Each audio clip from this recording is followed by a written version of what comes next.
মনমোহন সিং ছিলেন ভারতের একজন প্রখ্যাত অর্থনীতিবিদ এবং রাজনীতিবিদ, যিনি দেশটির অর্থনীতির আধুনিকীকরণ আর উত্থানে বিশাল অবদান রেখেছেন। 2004 থেকে 2014 সাল পর্যন্ত টানা 10 বছর ছিলেন ভারতের প্রধানমন্ত্রী। তার আগে 1991 সালে অর্থমন্ত্রী হিসেবে ভারতের অর্থনীতিকে পাল্টে দেওয়ার মাধ্যমে তিনি এক নতুন যুগের সূচনা করেন। তার নেতৃত্ব কর্মকাণ্ড ভারতের ইতিহাসে চিরকাল স্মরণীয় হয়ে থাকবে। 26 সেপ্টেম্বর 1932 সাল পাকিস্তানের গুজরানওয়ালা শহরে জন্মগ্রহণ করেন। তবে দেশ ভাগের পর তার পরিবার ভারতের পাঞ্জাবে চলে আসে। তিনি শৈশবকাল থেকেই অত্যন্ত মেধাবী ছাত্র ছিলেন এবং তার পড়াশোনা শুরু হয় পাঞ্জাব বিশ্ববিদ্যালয়ে। পরবর্তীতে তিনি কেমব্রিজ বিশ্ববিদ্যালয়ে অর্থনীতিতে স্নাতকোত্তর ডিগ্রি এবং অক্সফোর্ড বিশ্ববিদ্যালয় থেকে অর্থনীতিতে ডক্টরেট ডিগ্রি অর্জন করেন। অর্থনীতিতে তার গভীর দৃষ্টি এবং বিশ্লেষণী ক্ষমতায় তাকে এক বৈশ্বিক অর্থনীতিবিদ হিসেবে প্রতিষ্ঠিত করে। মনমোহন সিং ভারতীয় অর্থনীতিতে একটি শক্তিশালী অবস্থান তৈরি করেন। তার কর্মজীবন শুরু হয় ভারতের অর্থনৈতিক পরিকল্পনা বিভাগে এবং পরবর্তীতে তিনি বিভিন্ন গুরুত্বপূর্ণ সরকারি পদে দায়িত্ব পালন করেন। আসুন এক নজরে দেখে নেই মনমোহন সিং ভারতীয় অর্থনীতিকে কিভাবে শক্তিশালী করে তোলেন। মনমোহন সিং প্রথম সরকারি সেবা শুরু করেন 1972 সালে, যখন তিনি ভারতের অর্থনৈতিক উপদেষ্টা হিসেবে নিযুক্ত হন। তার কাজের মধ্যে ছিল ভারতের অর্থনৈতিক সমস্যা সমাধান এবং নীতিগত সংস্কারের পরামর্শ দেওয়া। এরপর তিনি বিশ্বব্যাংকের একজন প্রধান অর্থনীতিবিদ হিসেবে কাজ করেন এবং আন্তর্জাতিক অর্থনৈতিক সম্পর্কের বিষয়ে গুরুত্বপূর্ণ অভিজ্ঞতা অর্জন করেন।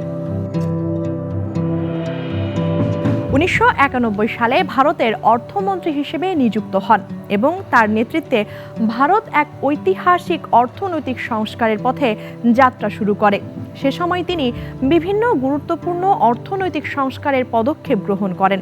তার মধ্যে অন্যতম পদক্ষেপগুলো ছিল বিনিয়োগের মুক্তি, বেসরকারীকরণ, বাণিজ্যিক নিষেধাজ্ঞার শিথিলকরণ, বৈদেশিক মুদ্রা নিয়ন্ত্রণে সংস্কার। এছাড়াও দেশের অর্থনৈতিক উদ্ধৃতি কমানোর জন্য নানামুখী পদক্ষেপ গ্রহণ করেন এবং ভারতের অর্থনীতি বিশ্ববাজারে প্রতিযোগিতামূলক করতে গুরুত্বপূর্ণ ভূমিকা পালন করেন। এর ফলে ভারত তার অর্থনীতির উন্নতি এবং আন্তর্জাতিক প্রতিযোগিতার জন্য প্রস্তুত হয়। মনমোহন সিং 2004 সালে ভারতের প্রধানমন্ত্রী হিসেবে নির্বাচিত হন। তিনি 2014 সাল পর্যন্ত এই পদে দায়িত্ব পালন করেন। তার প্রধানমন্ত্রীত্বের সময়কাল ছিল বিভিন্ন কারণে গুরুত্বপূর্ণ। তিনি ভারতের অর্থনীতির আরও উদারীকরণের পক্ষে ছিলেন এবং বেশ কিছু কাঠামোগত সংস্কার বাস্তবায়ন করেন।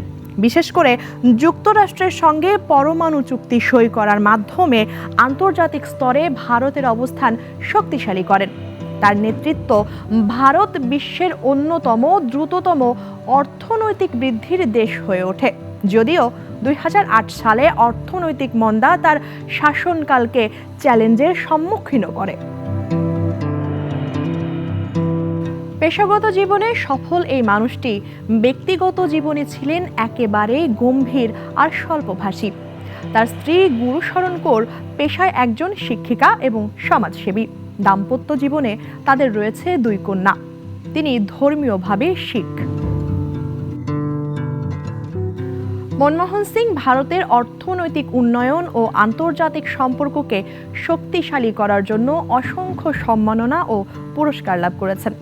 তাকে ভারতের অর্থনৈতিক পুনর্জীবনকারী হিসেবেও আখ্যায়িত করা হয়। এছাড়া তিনি বিশ্বের শীর্ষ অর্থনীতিবিদদের মধ্যে অন্যতম একজন হিসেবে বিবেচিত হতেন। ভারতের রাজনৈতিক ইতিহাসে একজন অনন্য ব্যক্তিত্ব হিসেবে চিহ্নিত মনমোহন সিং। তার নেতৃত্বে ভারত অর্থনৈতিক মুক্তির পথে এগিয়ে গেছে, যা দেশটির উন্নয়নকে নতুন উচ্চতায় নিয়ে গেছে। 2014 সালে তিনি দ্বিতীয় মেয়াদে প্রধানমন্ত্রী নির্বাচিত হলেও পরবর্তীতে নিজেকে রাজনীতি থেকে কিছুটা দূরে সরিয়ে রেখেছিলেন। 26 ডিসেম্বর 2024, 92 বছর বয়সে জীবনাবসান হয় বরেণ্য এই ব্যক্তিত্বের।